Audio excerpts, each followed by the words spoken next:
kill somebody. They were treating me as if I was the suspect. A series of documentary films that reveal the human drama at the heart of global events. If I'm in jail, I'm living my life meaningfully. To urge the world to keep focused on what's happening in Hong Kong. I've got to accept where I'm at and not let it get me down. Our mind and the unity we have. That's the powerful things in the world. Our World, this weekend on the BBC News Channel and BBC iPlayer. iPlayer.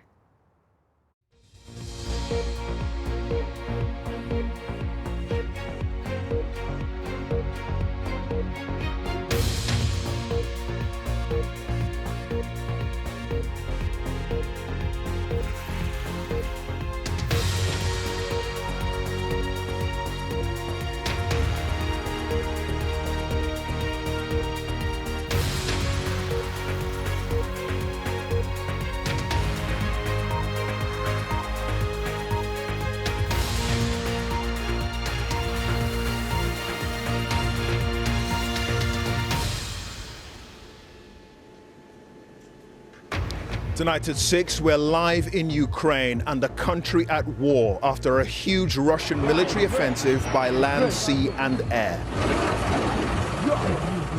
The onslaught began just before dawn with a barrage of missiles on multiple targets right across the country.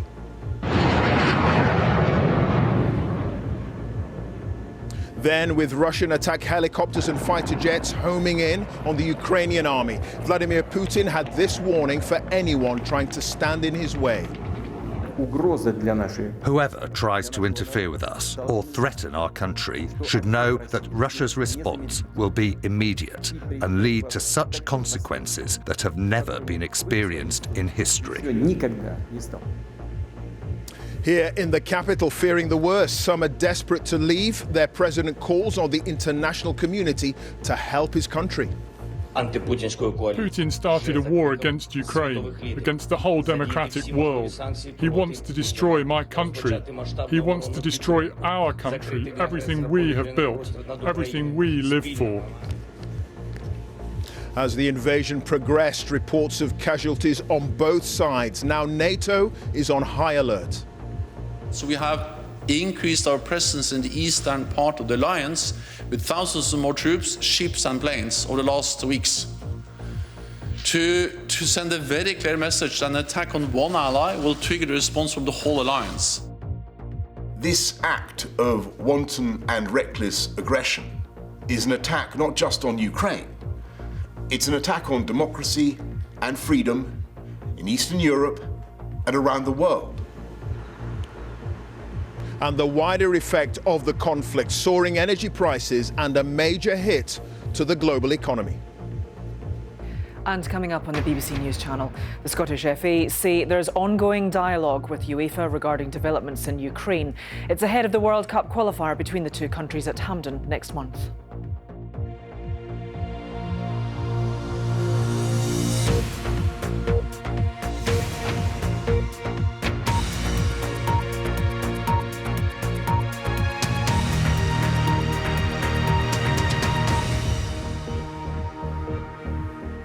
Good evening and welcome to the BBC News at 6 from the Ukrainian capital Kiev, a country under attack after a huge Russian military offensive by land, sea and air. Fighting is raging in several areas, hours after Moscow's invasion, and many Ukrainians are seeking shelter or trying to leave the major cities. There are reports of dozens of military and civilian casualties. It's been a dramatic day of events, so let's bring you up to speed. In a televised address at around 6 a.m. Moscow time, President Putin announced a special military operation in the eastern Donbass region aimed at what he called the demilitarization and denazification of Ukraine. It came as missile strikes were reported on a number of Ukrainian military targets in the early hours. Explosions could be heard in several cities in the east of the country, as well as here in Kiev. Blasts have been reported everywhere, with Russia saying it's destroyed more than 70 military targets, including 11 airfields. And following the airstrikes came the land invasion, with Russian tanks and troops advancing. They breached the border in 3 main directions, from the east, the south and the north, including from Belarus, Russia's longtime ally. With the first of our reports tonight, our international correspondent Ola Gearin has the very latest from the front line in eastern Ukraine. The dawn of a frightening new era in Europe. Kiev, a city of 3 million, awoke to sirens and a Russian invasion. Soon, a panicked exodus from the Ukrainian capital as the EU spoke of one of the darkest hours since World War II. And darkened skies as Russian attack helicopters targeted a military airport outside Kiev. Ukraine says several were shot down. The invasion was by air, sea and land. President Putin making the extraordinary claim that it was to rid this democratic country of Nazis. I have decided to conduct a special military operation. Its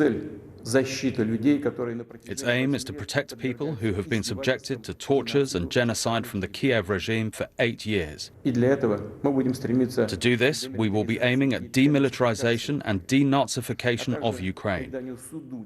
This was Russia's protection in action in cities across the country.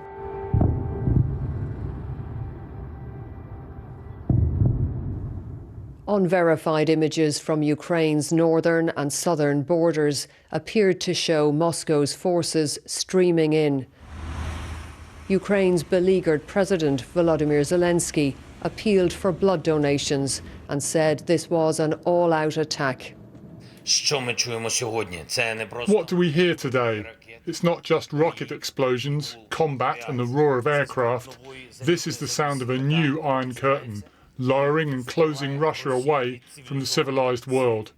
Our national task is to make this curtain not on our territory, but in the homes of Russians.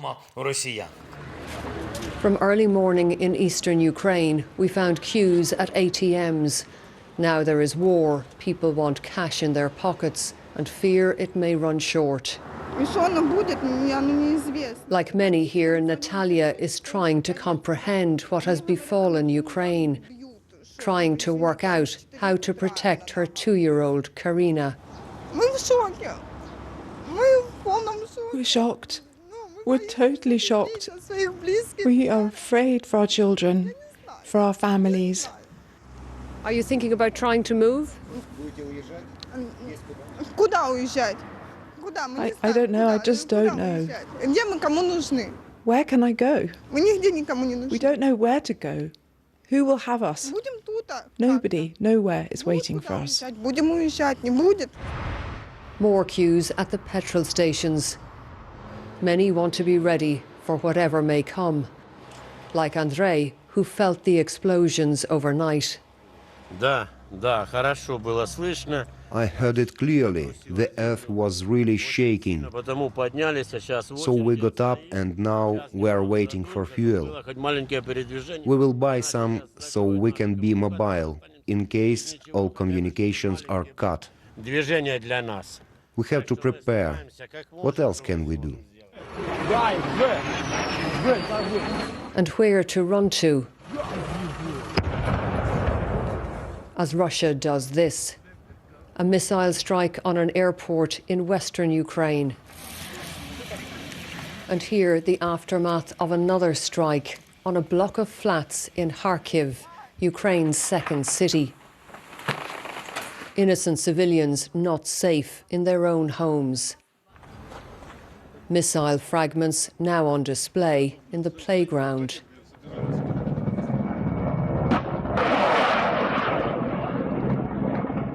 In the battle for Ukraine, Russia is controlling the skies. Here, Ukrainian forces try to bring down helicopters, but they are outgunned. They've been suffering losses. We don't know how many.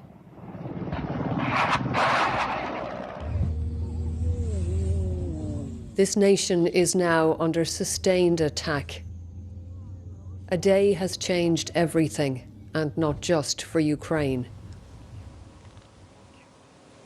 Tonight, the established security order in Europe since the end of the Cold War has been violently upended by Russia.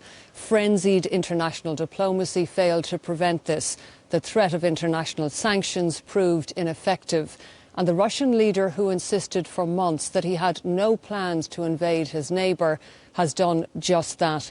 Now, NATO says it was in fact long planned and cold-blooded.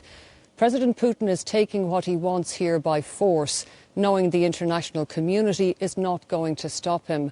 And tonight we've had confirmation from the authorities in Ukraine that after a heavy battle, Russian forces are now in control of Chernobyl, the location of the former nuclear plant. Ola, thank you for that. Ola Gearin there live on the front line in eastern Ukraine. Well, the people here in Kiev woke to the sound of air raid sirens as citizens face the prospect of war.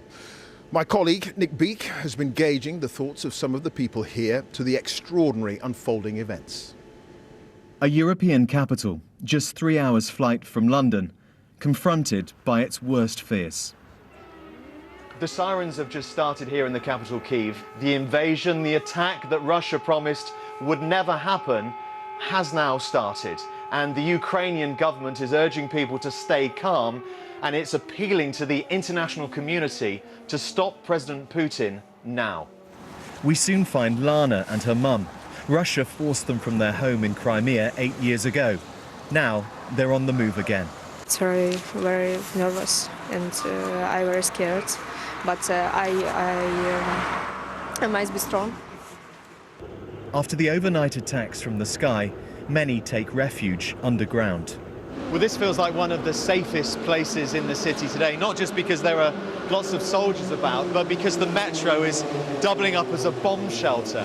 And overnight, families have come down here. They're trying to follow the news of what's happening, and they're trying to work out what they're going to do next.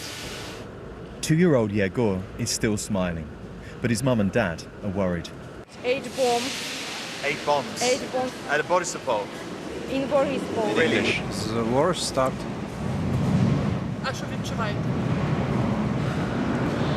Strach za rебенка. I'm very, very scared for my boy, Alexander says.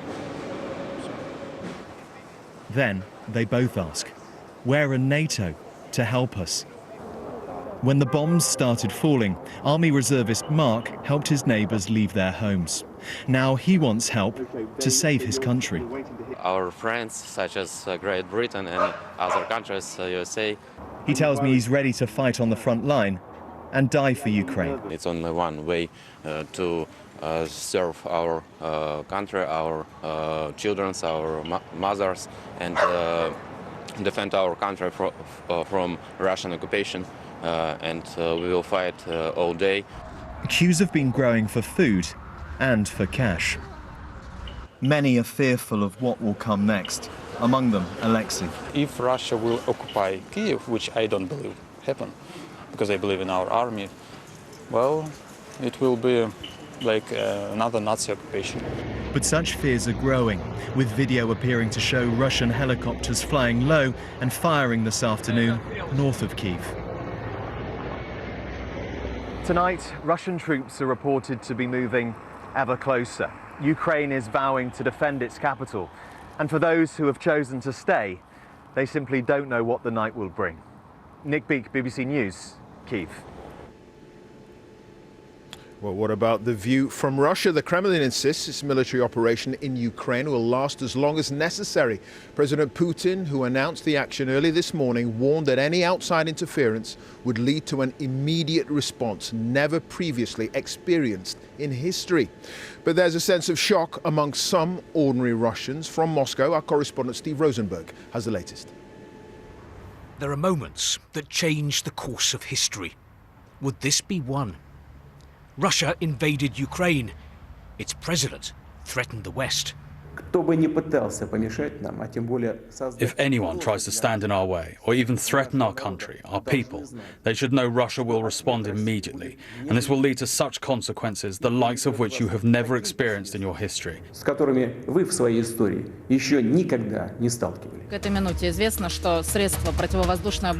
Russian state TV went into overdrive, backing the assault, claiming Ukrainian soldiers were surrendering en masse. A different mood here, and one of Russia's last surviving independent papers. To show solidarity with Ukraine, tomorrow's edition will be in Russian and Ukrainian. The paper's editor, Dmitry Muratov, won last year's Nobel Peace Prize.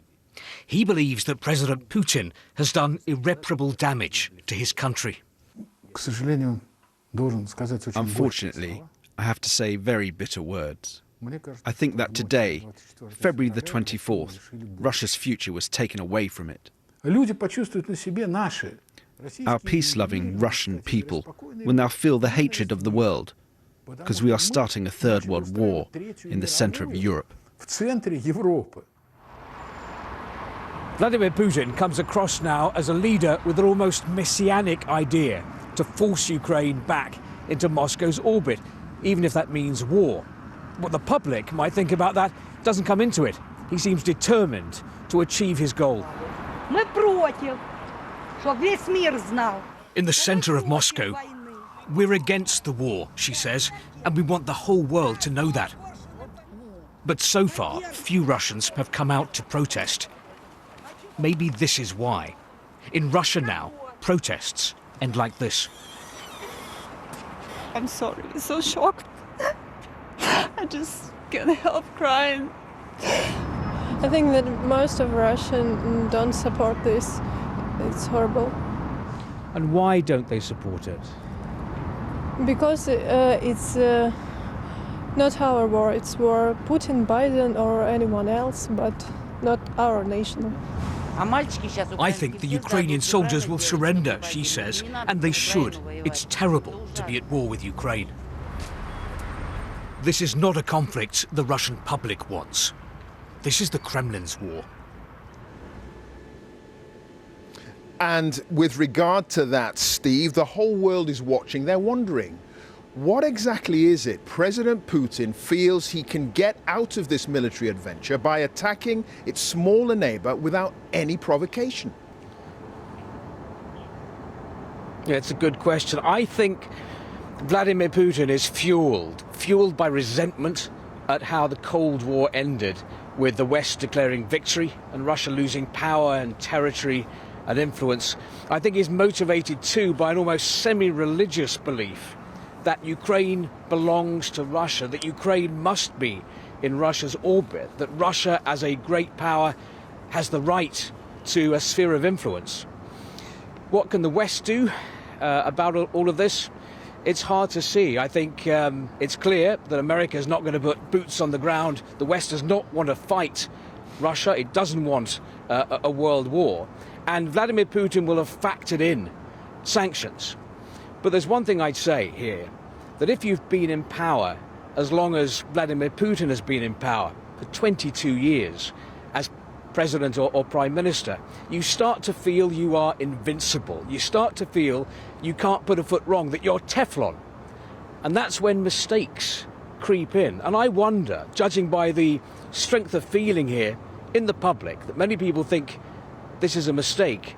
Russia invading Ukraine, I wonder whether this action by Vladimir Putin will come to be seen here amongst the Russian people as a fatal mistake. Sure. Okay. Steve, many thanks for that. Steve Rosenberg there, live in Moscow. Well, never mind the view on the ground in Russia. What about the rest of the world? And there has been outrage expressed at the unprecedented actions of Russia, and there have been sanctions to boot. The EU is holding an emergency summit this evening, calling Russia's assault a barbaric attack that threatened the stability of Europe. Boris Johnson said it was an attack on democracy and freedom around the world. Our diplomatic correspondent James Landale has more. For days, for weeks, Western politicians paid court to Vladimir Putin, doing what they could to pull the Russian leader and his ministers back from the brink. And yet their diplomacy, their deterrence, their phone calls failed. And now the world must face the consequences of this man's defiance. It was, said the President of France, a turning point in Europe's history. Le président Poutine n'a pas seulement attaqué l'Ukraine. President Putin has not only attacked Ukraine, he has flouted the sovereignty of Ukraine and caused the most serious attack on peace and stability in Europe for decades. After consulting his national security advisers, President Biden spoke to fellow G7 leaders who agreed to impose severe economic and financial sanctions on Russia. And this evening, European Union leaders were arriving in Brussels to agree their own package of measures against Russia, measures they hope will punish and perhaps even deter. It is President Putin who is bringing war back to Europe. And in these dark hours, the European Union and its people stand by Ukraine and its people. We are facing an unprecedented act of aggression by the Russian leadership against a sovereign, independent country.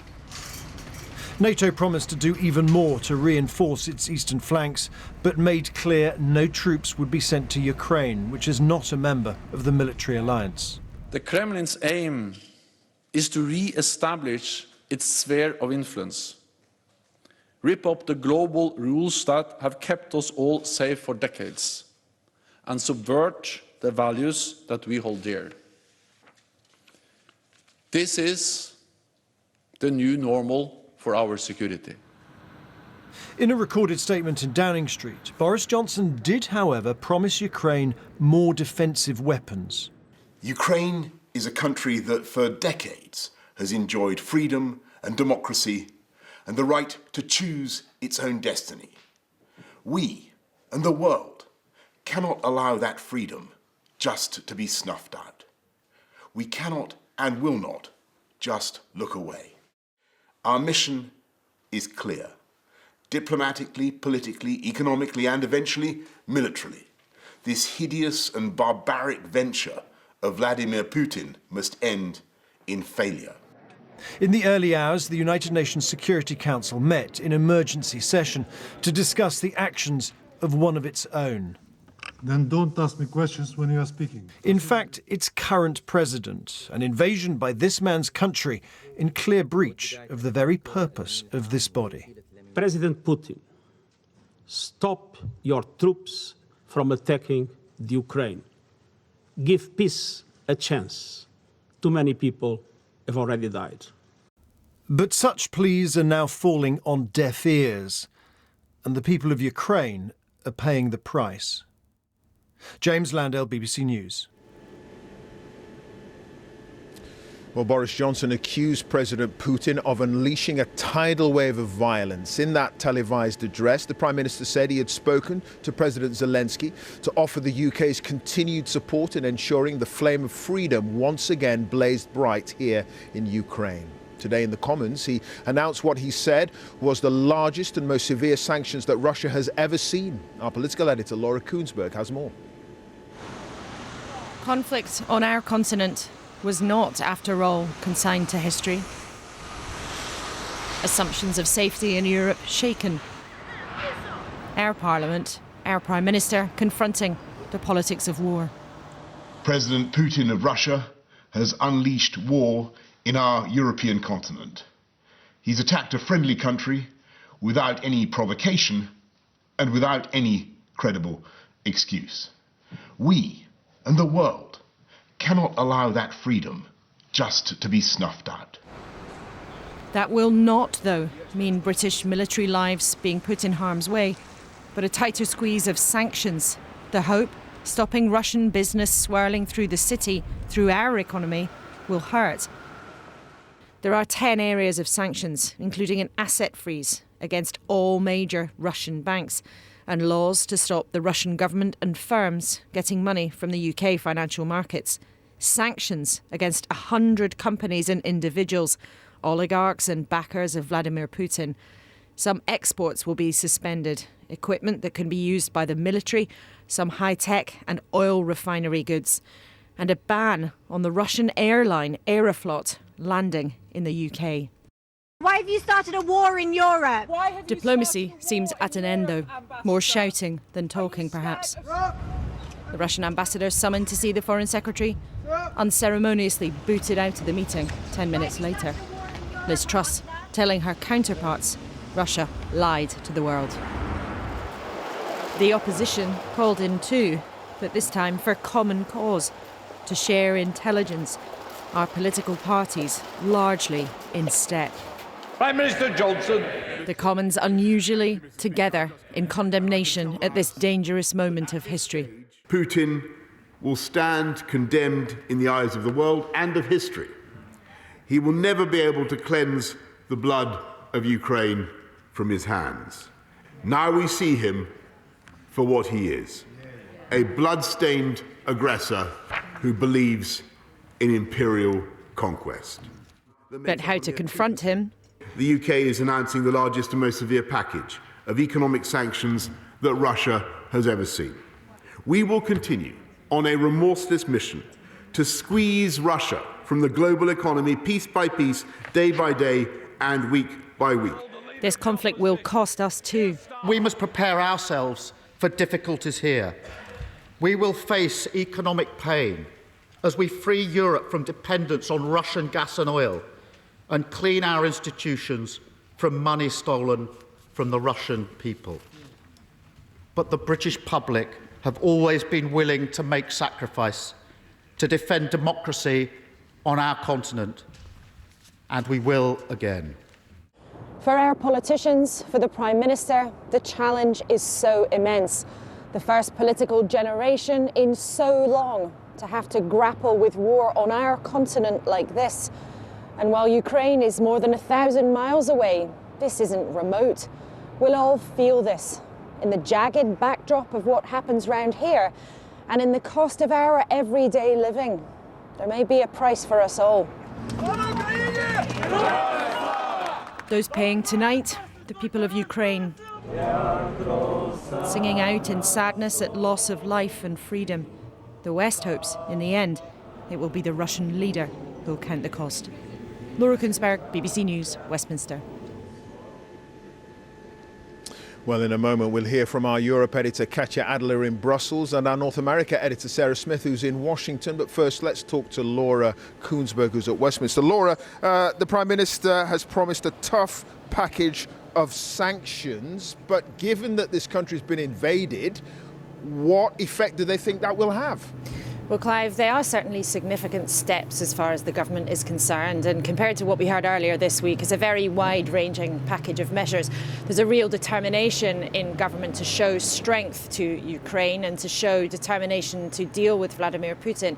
Downing Street has in fact tonight just lit up the building in the colours of the Ukrainian flag, that yellow and blue shining out. But the question of whether these sanctions will make an immediate and intense impact on what actually is happening on the ground is a rather different one. One minister suggested to me today that actually in the short term, this may not do very much to change the situation.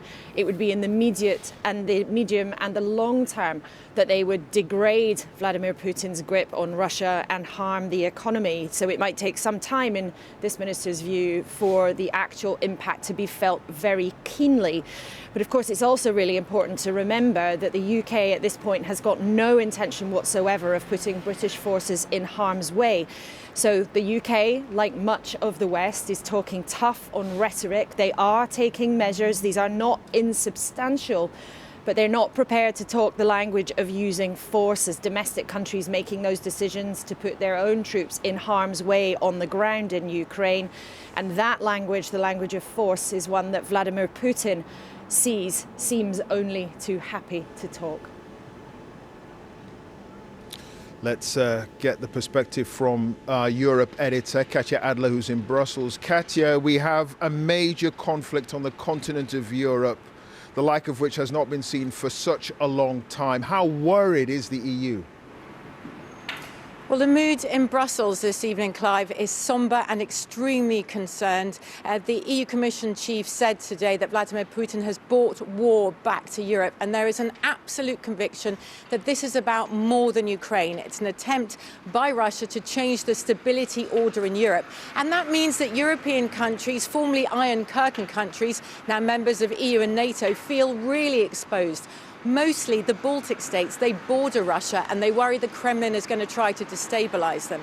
At the same time, the EU is bracing itself for a new migration crisis, and the countries that border Ukraine, so Hungary, Romania and Poland, they feel really on the front line as Ukrainians may try to flee the violence. And finally, Clive, with sanctions, the big bang sanctions that EU leaders say that they're going to announce tonight, Italy, Germany and others fret that they'll be hit by that far more than others. So Brussels says the idea of this summit tonight is about a strong expression of unity externally, with warnings for Vladimir Putin and reassurance for Ukraine, but also internally for 27 EU leaders to say we're in this together.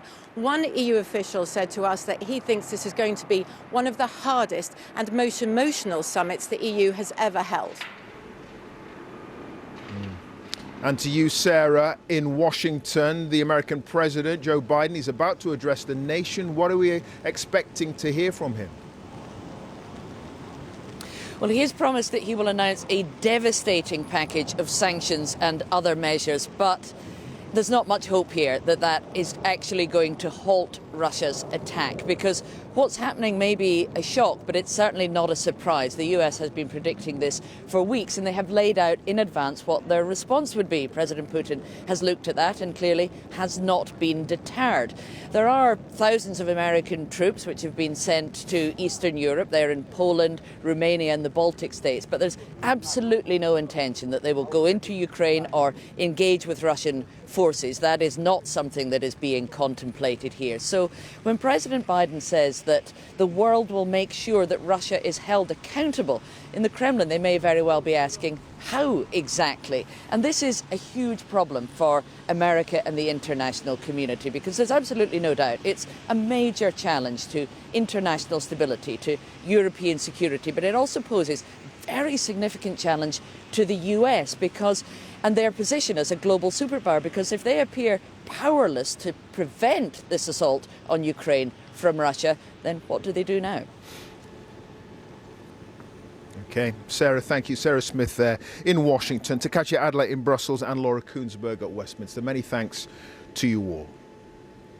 Well, Russia has one of the largest armed forces in the world, and there are questions as to how the Ukrainians here will be able to defend themselves on their own against one of the most powerful militaries in the world. Our defence correspondent Jonathan Beale has this assessment of how the two sides in this latest conflict match up. A warning, his report contains some flashing images.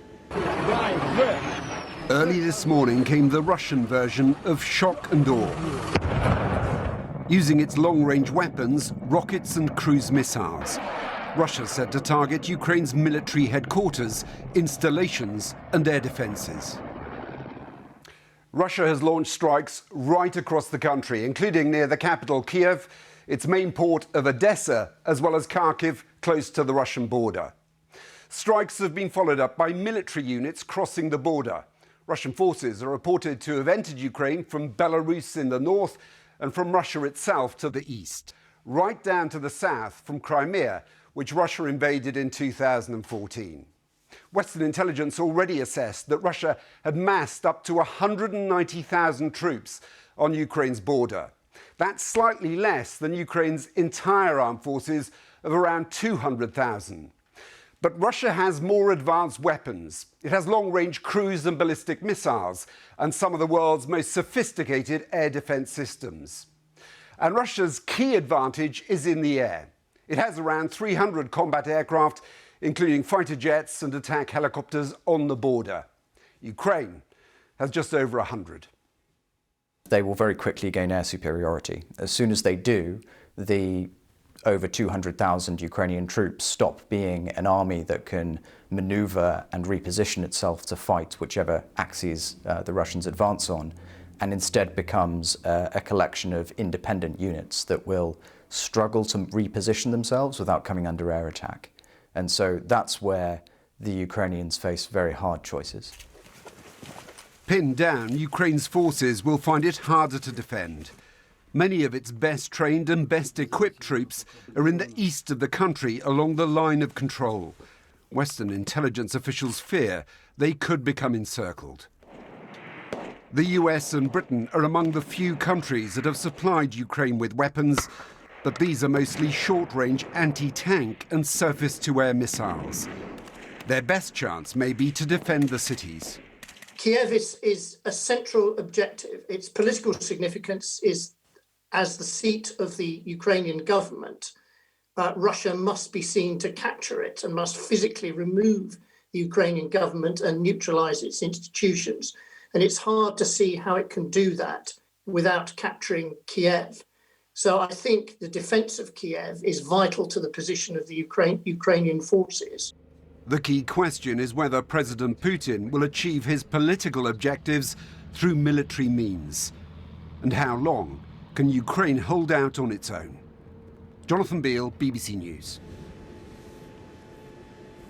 Well, oil prices surged to their highest level in 7 years as a result of the military action here in Ukraine. UK wholesale gas prices also rose sharply today by 60% at one point, which will push up heating bills even further. While the UK gets very little of its oil and gas from Russia directly, Europe does. And as the West uses the economy as its main response to Vladimir Putin, our economics editor Faisal Islam looks at whether or not we'll all pay a price. The economy is an important battleground here, the key weapon for the West against Putin's Russia, and it's also the way in which these huge events will most clearly affect households across the UK. You can see the profound impact of this invasion on the world economy in today's global markets. A barrel of crude oil already above $100 for the first time in 7 years. That will filter into petrol prices, which on average are at a record of £1.50 a litre, could push them up a further 10 or 20 pence. On the gas markets, the international price up 60%, £3.50 a therm. Household energy bills already going up right now by a record. If this conflict lasts weeks or months, that could happen again in the winter. And that's not the end of it. Food prices too stand to be affected. The conflict is likely to interrupt the supply of grain from Ukraine, which is responsible for 1/8 of world supplies. But the economy is also a weapon here, the impact already being felt on the Russian currency, down to a record low against the dollar, with the Russians having to prop up the ruble using some of its war chest of over $600 billion in currency and gold reserves. The Russian stock market crashed this morning, losing up to 40% of its value as its main banks and energy giant Gazprom at one point halved in value. But Russian gas supplies, including through Ukraine, continued uninterrupted. Quite literally, dollars, euros and pounds are flowing into the Kremlin and companies it controls selling its main exports as the Western world decries what Russia is doing with that funding. So there's no embargo on Russian energy exports like there was for Saddam Hussein's Iraq when he invaded Kuwait 30 years ago. Serious sanctions that could cripple the Russian economy would also have a painful and material impact on Britain, on the rest of Europe, politically, economically and socially. Mr. Putin's calculation is that that would be too high a price for the West. Faisal Islam, BBC News. The far-reaching economic consequences of this war. And if you want more information on this fast-moving story and the latest developments, and those coming up in the next few hours, just go to our webpage. It's live there, bbc.co.uk/news. Well, that's it from Kiev for the moment. More from me a little bit later on, but I'll hand you back to the studio in London. Clive, thank you. And just to say, you are watching a specially extended BBC News at 6. The news where you are is coming up at 7 o'clock tonight. Some of the day's other news now. And students who start university in England next year will be paying off their loans for 40 years after graduating, according to new government plans. Under the current system, loans are written off after 30 years. Labour says the changes will hit those on low incomes the hardest. Our education editor, Bronwyn Jeffries, is here. So talk us through the changes. Well, tuition fees are going to be frozen for a couple of years, which might feel like good news to future students. But if you are starting university in England next year in 2023, you will most likely start repaying sooner, as soon as you start earning £25,000 as a graduate. You're likely to repay much more than under the current system, and you'll be repaying for a lot longer, for 40 years instead of 30. So who does this affect most? Well, it's the middle earners, people like middle managers in a company or teachers who will take the biggest absolute hit in repayments, facing the prospect of still repaying their own student loans when their children start going to university.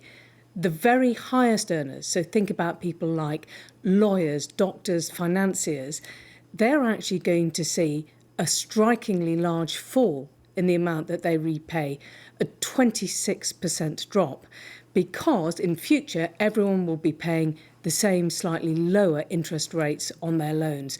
So this is going to raise questions about fairness. Is the balance right between the highest earners and the lowest earners? It will, however, in the long term, help reduce the bill to taxpayers. Bronwyn Jeffries, thank you. All remaining legal COVID restrictions had been removed in England nearly 2 years after the first rules were introduced. It means people are now no longer legally required to self-isolate if they test positive for COVID, although they are still advised to do so. Restrictions have already been lifted in Northern Ireland. They are still in place in Scotland and Wales, though, but will be gradually loosened. Treasury sources have confirmed to the BBC that the Chancellor, Rishi Sunak, has also received a questionnaire from the Metropolitan Police as part of the inquiry into parties at Downing Street and Whitehall during the COVID lockdowns. Mr Sunak is one of around 50 people, including the Prime Minister, who has been asked to complete the legal questionnaire as police look into allegations of COVID rule breaking. The Queen has postponed 2 more virtual engagements following her positive COVID test last Sunday. Buckingham Palace says she's still carrying out light duties and held a telephone audience with the Prime Minister Boris Johnson yesterday. Our Raw correspondent Nicholas Witchell is at Buckingham Palace. What more can you tell us, Nick? Buckingham Palace, Sophie, continues to be very tight with information about this. It's a health matter, therefore, as far as they're concerned, it is essentially private. But we do know that this morning 2 virtual engagements, which were due to take place today, were postponed, just as happened on Tuesday. There was no talk today of mild cold-like symptoms, as we've heard before, but we were told that she is continuing with light duties, whatever that phrase means. Now, there are no more virtual engagements tomorrow. We do know, though, that she spoke to the Prime Minister last night. So where does this all leave us in terms of the central question of how is the Queen? I don't sense there is sharp concern, not least because other members of the royal family are continuing with their plans. But in terms of that central question of how is the Queen, Buckingham Palace continues to say as little as possible. Nick Witchell at Buckingham Palace, thank you. The News Where You Are is on at BBC One at 7 o'clock. But now let's go back to Clive in Ukraine. Clive. Sophie, thank you for that. Well, how did we get to the situation where Russian tanks have rolled into Ukraine and are beginning to, frankly, occupy this country? We're going to take a look at Ukraine's relationship with its bigger neighbour, with Ros Atkins. Ukraine's independence came in 1991. The Soviet Union had collapsed, and as it splintered, a number of new nations emerged. Ukraine was one of the largest. Its population was 52 million. It was 1,200 kilometres from east to west, and with that land came a huge farming sector, worth over $20 billion now, or close to £15 billion. And as democracy moved east, this was a moment of optimism. In 1991, Ukrainians celebrated their first election. The US called it momentous. One voter described a flowering of our soul. But for all the enthusiasm, democracy couldn't change Ukraine's geography or its history. To the east was Russia. To the west were Poland, Slovakia and Hungary. All 3 had communist pasts. By 2004, all 3 had joined the European Union. Being pro-Russia or pro-Europe became a fundamental dividing line in Ukrainian politics. And months later, we saw how. Amidst allegations of electoral fraud, what became known as the Orange Revolution began, and two men were the focus. Viktor Yanukovych, who was pro-Russia and who'd initially been declared the winner, and Viktor Yushchenko, here on the right, who was pro-Europe and would become president after a new vote. And while the outcome of that election was settled, relations with Russia were not. And in 2010, there was a further twist. Yanukovych was re-elected, and then in 2013, he would take a decision with huge ramifications. Chris Morris reported at the time. As EU leaders arrived for the Eastern Partnership Summit, something was missing. The centrepiece was supposed to have been the signing of an association agreement with Ukraine. But it didn't happen. Under pressure from Russia, Yanukovych walked away from that deal with the EU, and another revolution would begin. There were weeks of protests and crackdowns, and in the end, Yanukovych would flee his country estate just outside of Kiev and head for Russia. Watching from Moscow was Vladimir Putin. This was his cue to act. First, Russia annexed Crimea from Ukraine. It's a peninsula on the Black Sea. Weeks later, pro-Russia rebels seized two regions in eastern Ukraine. Russia already divided Ukrainian politics. Now Putin was dividing the country itself. But the turn towards the West that frustrated him then remains now. One recent poll shows 68% of Ukrainians in favour of joining the EU. Putin, though, sees Russians and Ukrainians as one people, a single whole. He says Ukraine is ancient Russian soil. That perception may explain this invasion, but perhaps there's something else too. Because the 90s brought a surge of democratic optimism. To Ukraine's current president, this invasion is showing us what Putin thinks of that. Putin started a war against Ukraine, against the whole democratic world. He wants to destroy my country. He wants to destroy our country, everything we have built. That effort to build a nation began as Ukraine emerged from the Soviet Union and the end of the Cold War. Today, as Russia invades, Ukrainians are seeing the extent of Putin's resentment of what happened then and what's happened since. Rose Atkins with that look at the history, perhaps underlining what's been taking place today. Well, the BBC's Ukrainian service has been covering this crisis over the past few weeks, months, in fact for several years, and among them is the BBC's Ziana Bezpieczuk, who's sheltering with her parents as I speak in a residential suburb in Kiev. Let's just get your response to today's events, Ziana. Just tell me the shock that you and the others must be feeling at what's happened today. Yes, I can say that we are shocked. My colleagues from the BBC Ukrainian service we are shocked, really. Why? Because, for the moment, the whole country, all of Ukraine became the front line. We used to have the front line in eastern Ukraine, in the Donbass, where the war between the Ukrainian government, army, and Russian-backed separatists has been going on for 8 years. But now it's very, very different. It's absolutely the other scale of war and invasion. And there are no more safe places within the country. Towns, cities from western Ukraine and central Ukraine were attacked today from air. It was really unexpected, very unexpected. All worst-case scenarios for the invasion are they envisaged attacks from the north, the south, the east.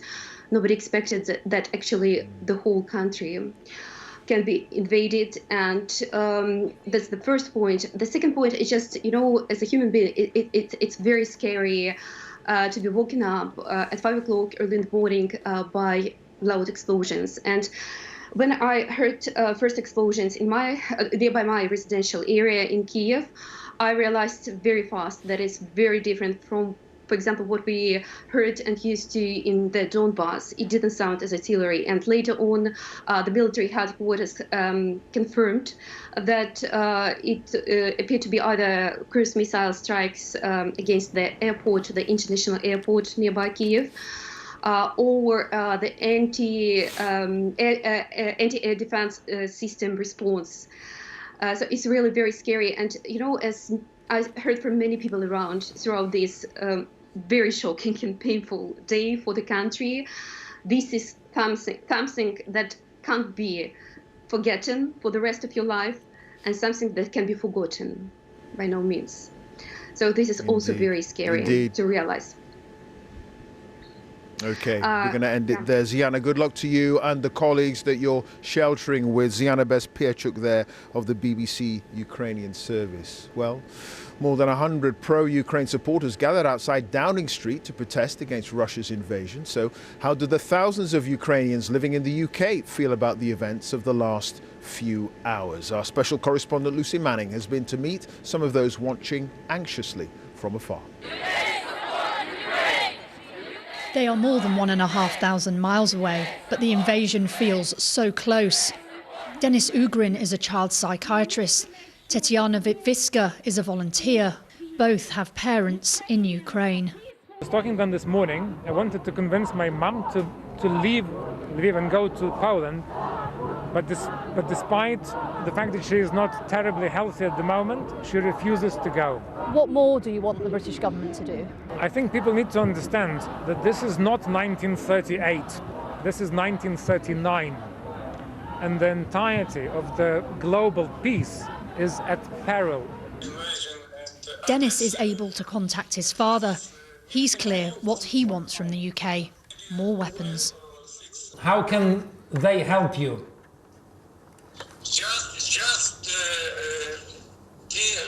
We need maybe weapon. Are you afraid? Are you afraid in Lviv? Now in Lviv people is not afraid.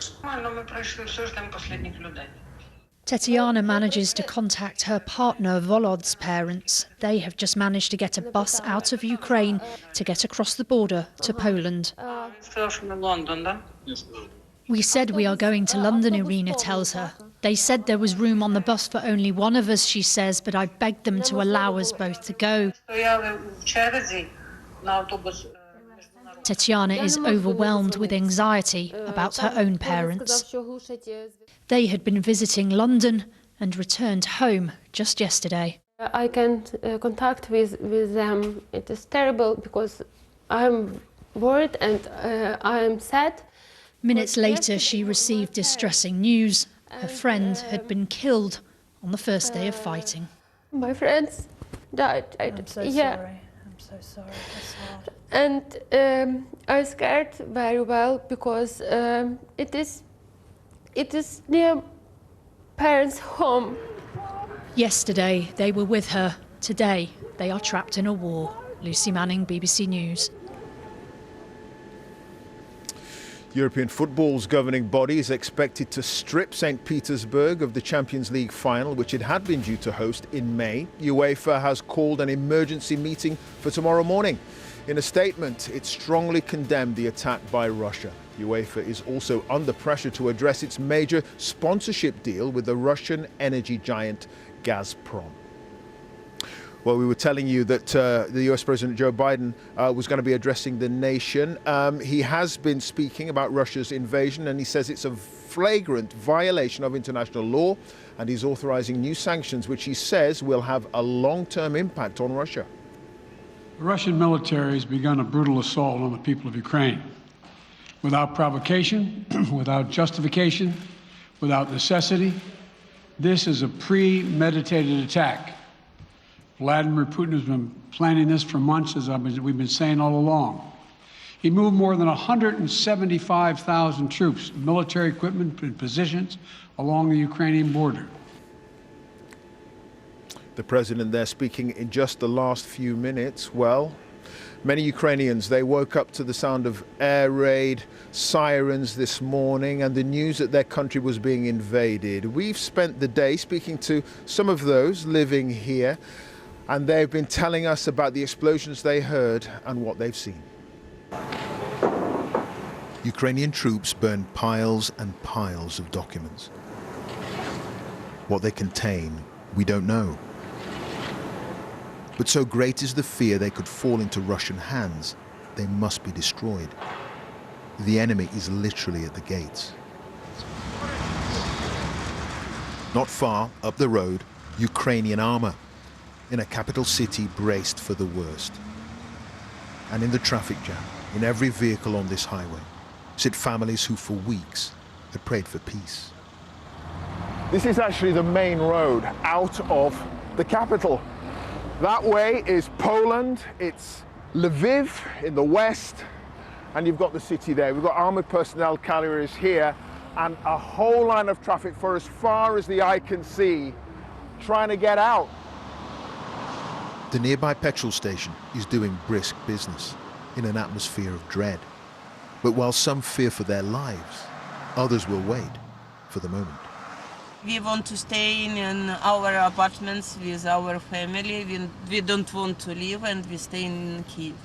Are you worried, though, about what's going on? Of course we worry, because I am wake up like 5 o'clock in the morning, and I listen, and until now I don't believe about this situation, but we will wait.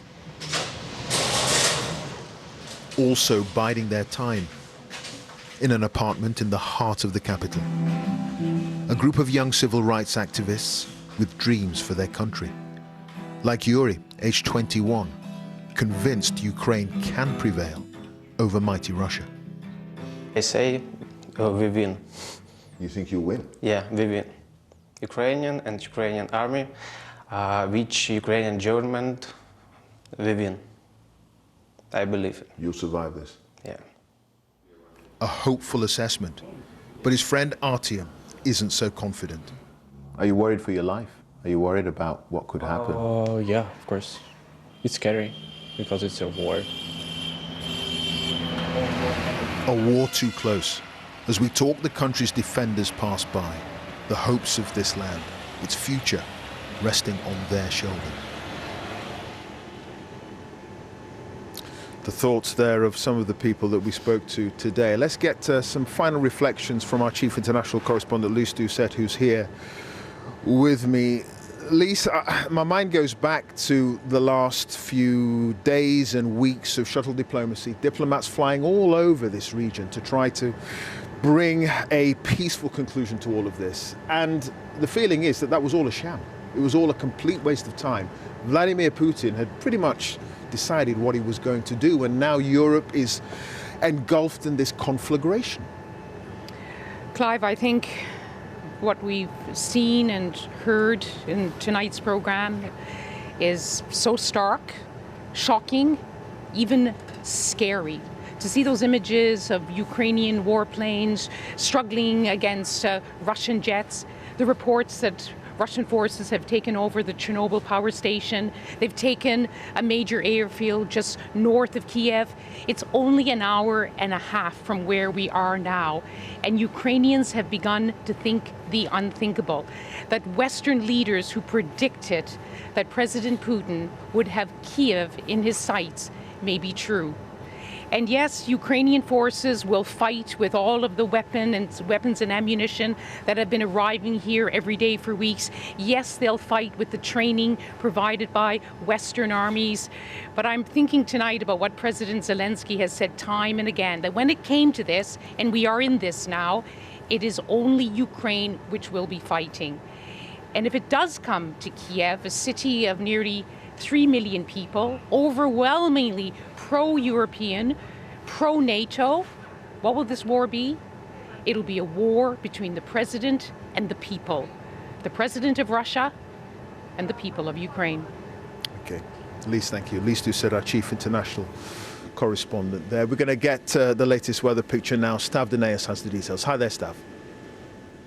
Hi there, Clive. Thank you very much. Well, we've had a mixture of everything today. We've had rain, hail, sleet, snow, thunder and lightning, sunshine and also strong winds, all courtesy of low pressure anchored to the north of the UK. Lots of isobars on the charts. We're in a much colder air mass as well. Has felt a lot significantly colder across the country. These weather fronts have been enhancing the snow showers around. So we started off with that early rain across the southeast, some wintry showers England and Wales, good spells of sunshine. But for Scotland, Northern Ireland here, we've seen frequent heavy snow showers, significant accumulation of snow over the Scottish mountains, with thunder and lightning continuing with some of these showers through this evening. And for the first first part of the night. But you will notice the shells will begin to ease away as a ridge of high pressure starts to build in. There'll be still one or two dotted around, but nowhere near as many as what we've seen over the past 12 hours. Under clear skies, it's going to be quite a chilly night, temperatures of 1 to 6 degrees, but we'll still have quite a wind to stop a significant frost forming. Friday, it's a different story. We've got a ridge of high pressure. It's a chilly start. Lovely sunny day, though, right across the board. It will feel quite spring-like into the afternoon. You can see the strong winds clearing away the tight ice bars there, and this ridge of high pressure moving in, which is why the winds will be turning lighter, the showers being killed off, and we'll see plenty of sunshine around. Just a bit of fair weather cloud into the afternoon. This weather front bringing a bit more cloud and patchy rain, maybe stronger winds in towards the west of Scotland, but that really is about it. And it's going to be a little bit warmer as well tomorrow because of more sunshine around, highs of 10 or 11 degrees in the south. It's a good looking picture this weekend for many thanks to this area of high pressure, particularly for England and Wales. This weather front will scrape into the northwest of the country, particularly on Sunday. But a lot of dry weather around on Saturday, particularly for England and Wales. Fine day on Sunday for England and Wales. A bit more cloud, maybe some breeze in the north and the west. Clive and Lyse. Stav, thank you very much indeed for that. So that's it from us here in Kiev on a dark day for this nation.